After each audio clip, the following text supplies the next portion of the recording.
Welcome to the WDSU News Hot Seat, an in-depth, frank discussion with the man who led the effort to take down the Confederate monuments, New Orleans Mayor Mitch Landrieu. All four of the monuments in the city of New Orleans have been taken down and moved to another location. On Friday evening, the Robert E. Lee statue was uprooted from its column in Lee Circle. It's now being stored with the PGT Beauregard, Jefferson Davis, and Liberty Place monuments. WDSU's Travers Mackle sat down for an exclusive one-on-one interview with Mayor Mitch Landrieu about their removal. Here's that interview in tonight's Hot Seat. The removal of the four Confederate-era monuments, arguably the most hot-button issue that you've dealt with in 7 years as mayor. Do you regret this decision? No, it's one of the things I'm most proud of.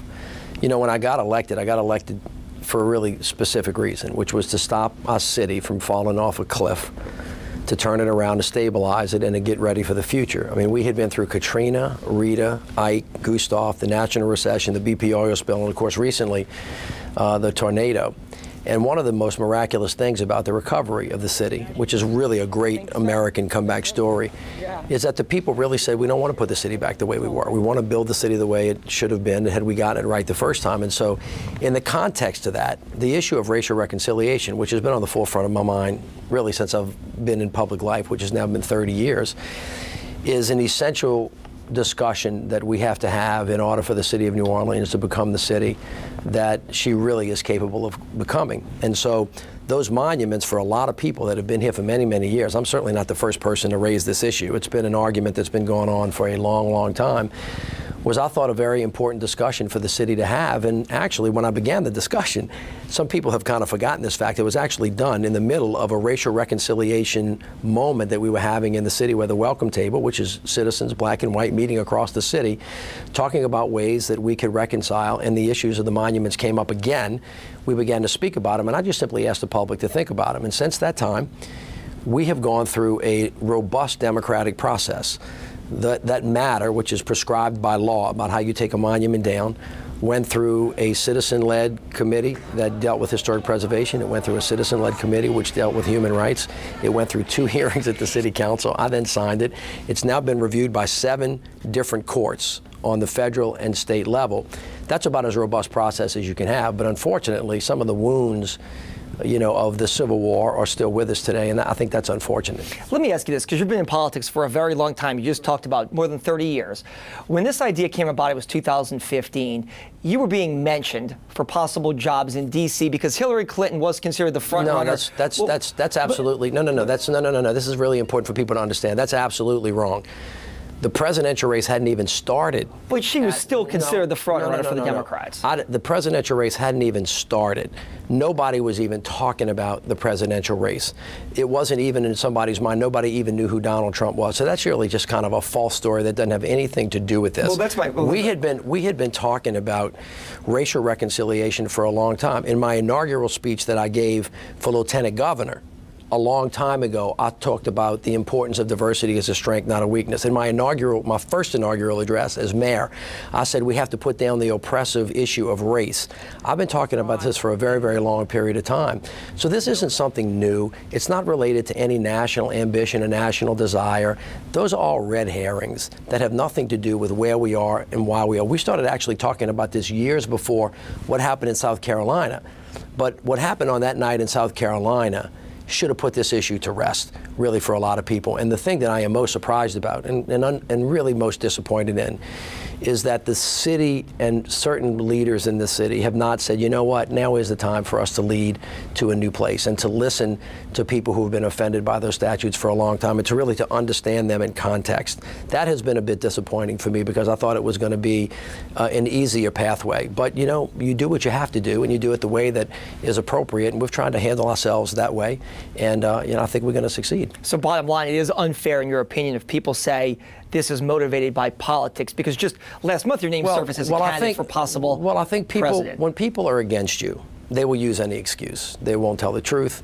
They'll accuse you of things that you never did. They'll do anything they can to stop you, and they're all red herrings.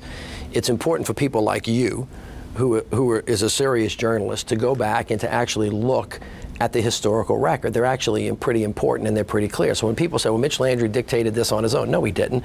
I said at a racial reconciliation conference we ought to be thinking about this. Then we followed the law to a T, and we had 4 massive public hearings. The public got a chance to opine. The folks that were appointed and or elected to those positions voted to do it. I signed an ordinance. It was then appealed to court. We've now had 7 courts that have reviewed this. So we've had the legislative, judicial, and the executive branch weigh in on this. And on top of this, this also started years before any of this other present noise. Now, people say, well, why did it take so long? 2.5 years. I would have loved to do it 2.5 years ago. But people, every step of the way, and even today, are in court trying to stop us from doing it. So it's being done the only way that it can be done. And we're trying to do it in an appropriate way and in a way that protects people's safety and protects people's security, because now I think everybody knows that what I was telling the public about potential threats are real and they're imminent, and we have to make sure that everybody stays safe. You bring up history. Let me ask you this. 2001 in Mississippi, they have a Confederate flag that still hangs over the Capitol there.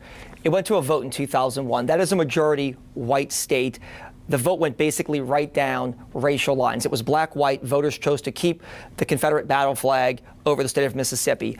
We are in a predominantly African-American, predominantly Democratic voting bloc city. If this goes to a vote, a lot of people say conventional wisdom tells you it would go down racial lines and party lines, and it probably would have been overwhelming to remove the monuments. So a big question, why not put this to a vote back in 2015? Well, first of all, that's another red herring. The legislature right now is in session. I think they're going to consider 2,000 to 3,000 bills. None of those bills, before they become law, go to the vote of the people, unless it's a constitutional amendment. And the reason is they follow whatever the law says about how an idea becomes a law and a law becomes reality.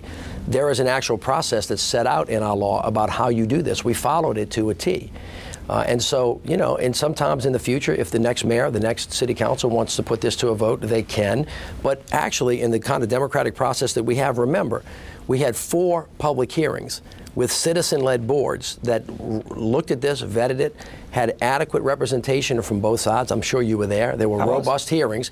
Then the matter got challenged in court. So, I mean, we've been through a pretty aggressive democratic process. I dare say there's probably not another jurisdiction in the country that has had a robust process as we have had that was prescribed by law. So that's what we're doing. I was also there for your speeches in 3 and 10. Well, you remember them then. Right. Go back and look at it. Let me ask you this. After the Jefferson Davis Monument was removed, you used a line. You said on Twitter, we continue our march to reconciliation. But at times, perception's reality, even in the city of New Orleans. And it appears that this has been an issue that's been racially divisive. So are we on the right march to reconciliation, given how divisive this issue has been for the city of New Orleans? I think so. I think that if you think back about where we were in the late 1800s and where we were in 1920, where we were in 1930, where we were in the civil rights movement, the issue of race is divisive. I didn't create this fight. The Civil War actually started it, but the Civil War is over. But I do think that what you're seeing, and I've said this many, many times, on issues of race, you can't go around it, you can't go over it, you can't go under it, you have to go through it.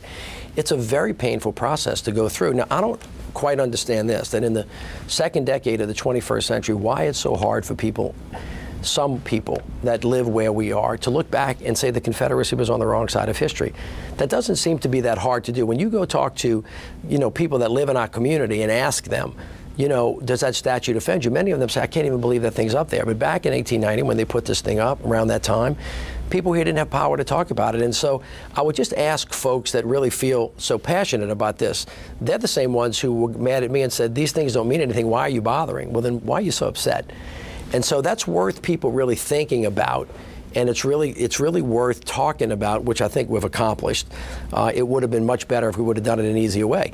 It also would have been better if the leaders of this community would have rallied around and helped us come up with alternatives. But it's been a fight every step of the way. So we're going to eat this. We're going to eat this elephant one bite at a time. We're going to take the monuments down because it's been a stretch. And you know this. There have been threats. There have been people that have made it impossible to hire equipment. When people hired equipment, they threatened the workers. Pretty much everybody on my staff's life has been threatened. I mean, that's unfortunate that that's the way we are right now, but I don't really think that that reflects the soul of New Orleans. And quite frankly, notwithstanding the passion about it, I don't really think it reflects what most people in Louisiana are thinking about long term.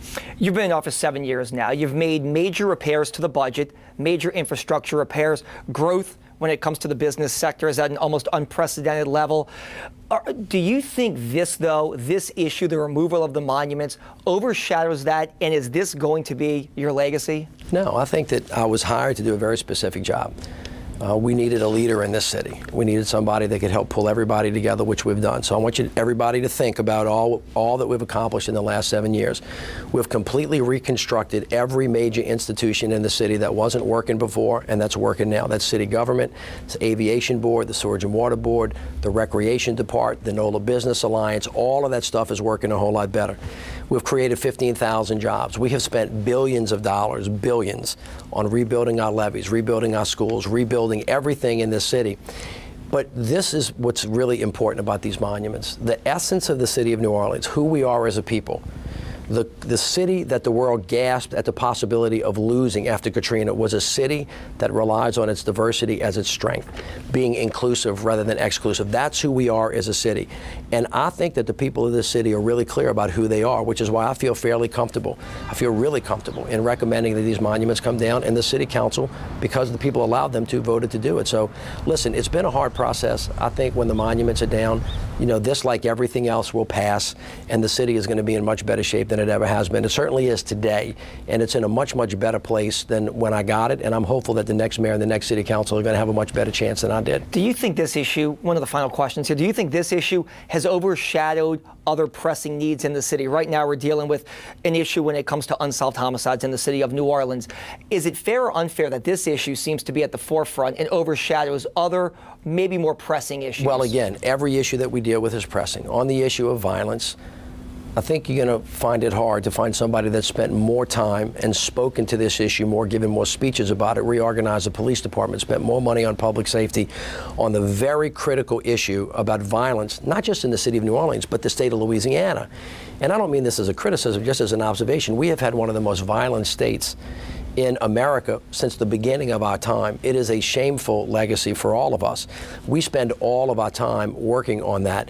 The monuments is one of 1,000 issues that we deal with. We don't really spend more time on this than we spend on anything else, but you can't just do one thing. You have to do everything. And by the way, just back in the day, in 1960, you know, we had these same exact issues when you were dealing with segregation, and then you were dealing with the integration of the schools. So this is just another march towards what I would consider to be being a more perfect union.